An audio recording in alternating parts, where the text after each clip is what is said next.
What finally changed things for me was this.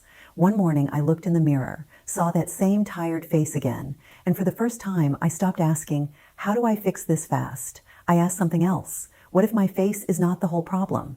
Therefore, that was the morning. Everything started to feel different. I still wanted my face to look soft again, and I still wanted that rested, calm look back. But I no longer wanted to keep chasing one more cream and one more little trick and one more tiny bit of hope. Therefore, what I wanted now was not just better skin. I wanted to understand why my face kept looking so worn out in the first place.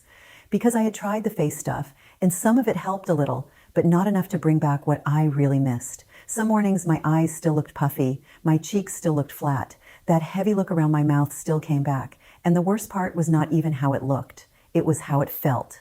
Like my face was carrying something I could not hide. Therefore, I had to admit something hard. Maybe I was not dealing with a face problem only. Maybe I was dealing with a worn-out problem that kept showing up in my face first.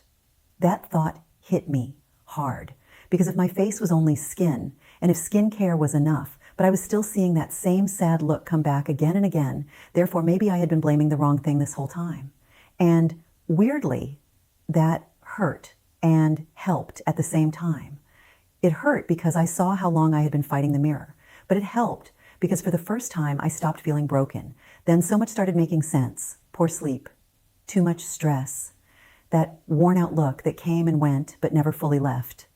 The way hard days showed up in my eyes first. The way my whole face could look older when I felt drained. Therefore, I stopped seeing my face as something that had betrayed me.